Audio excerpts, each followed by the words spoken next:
Hi, I'm Dr. Katharine Giles, CEO of OncoRes Medical.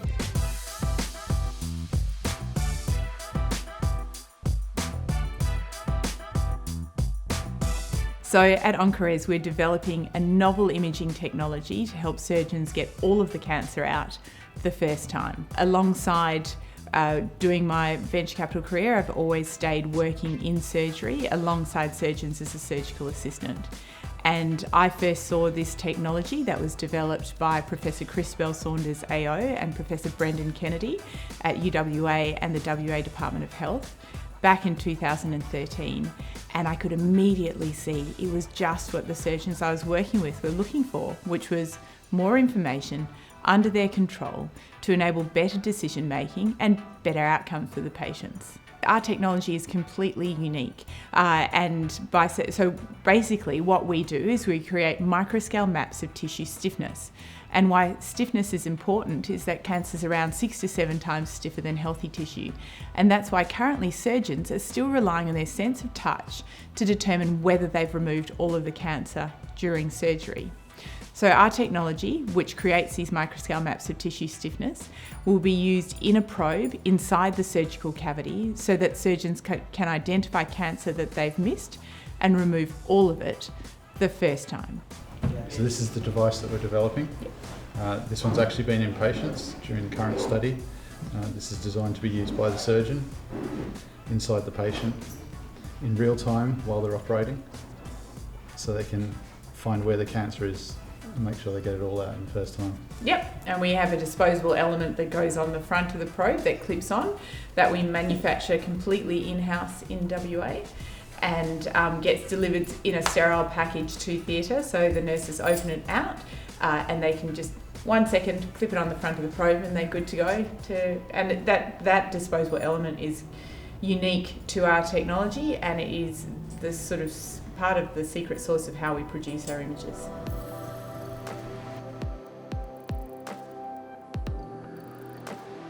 Yes, I started my career as a medical doctor at Sir Charles Gardner Hospital and worked there for 1.5 years before following my husband into an MBA.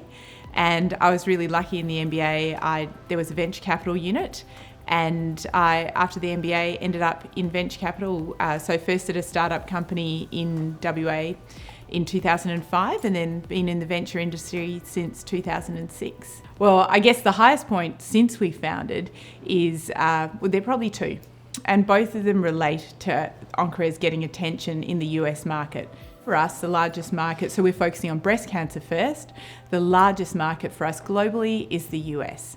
And so the two things were, one, when we wanted to immerse ourselves in the US market and really get a good understanding, and so participated in the MedTech Innovator program. And we ended up being voted by an audience of venture capitalists and strategic partners like Johnson & Johnson and other big medical device companies as the company that had the greatest value to add to the healthcare system. And the other high point was getting a US breakthrough device designation from the FDA, which is where the FDA does a detailed review of our technology and the clinical problem that we're trying to solve. And they will give you the breakthrough device designation if you are solving a clinical problem that they recognise as irreversibly debilitating or life-threatening, and they believe that based on the evidence that you have to date, that your technology has the potential to create a real difference in that area. And it means that we have expedited access to the US market.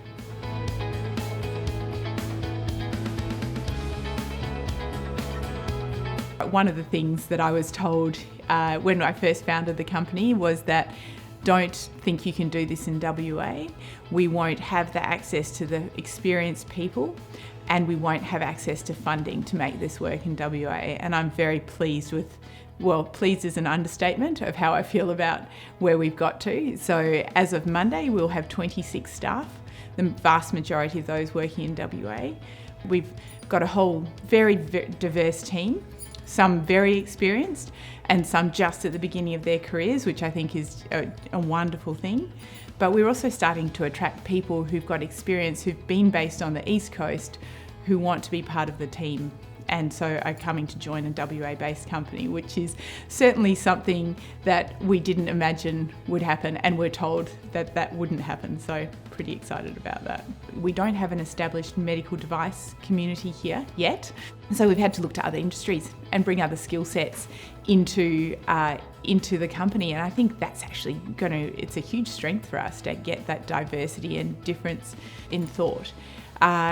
In terms of the funding, that has been a significant challenge for us. We're very pleased to say we've raised over $17 million this year, half of which has been non-dilutive funding, which is an absolutely fantastic outcome and much better than we'd hoped for, but it was tough. In Western Australia, we don't know as a community about the incredible medical innovation and other innovation that has come out of Western Australia and gone and changed lives around the world. And so I think that because we don't have that community understanding that we are actually more than mining, we have been more than mining for a long time, we don't then get the funding support and the community backing that we need to really, really grow this industry.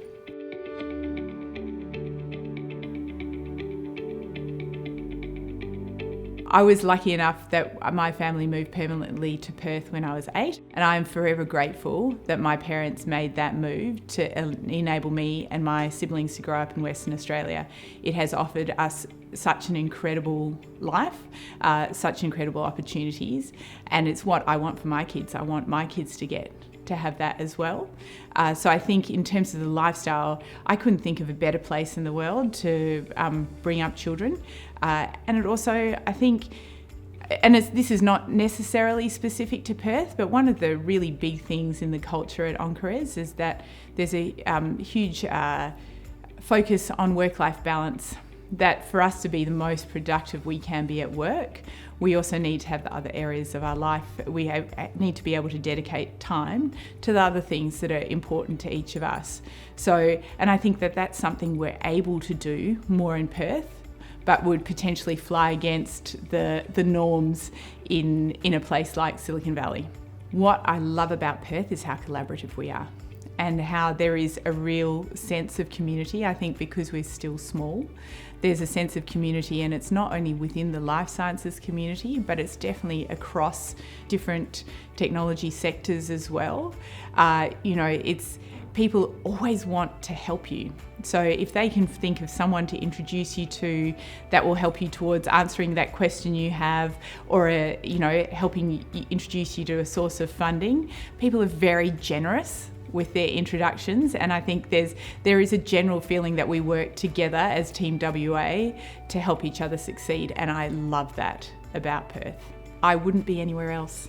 I was so determined when we set up OncoRes that it would be born in Perth, grow in Perth, and stay in Perth, and that has been a really key thing that we've focused on despite the challenges that we've had to overcome along the way. So yes, absolutely, I wouldn't be anywhere else. There are so many times along this journey that it would have been easier to give up, and so my advice would be, don't give up. You will find a way to overcome the challenges, and if you truly believe in something and truly want it to happen, even if it's not the norm and it's not the way everyone says things are always done, then just keep going. Don't give up.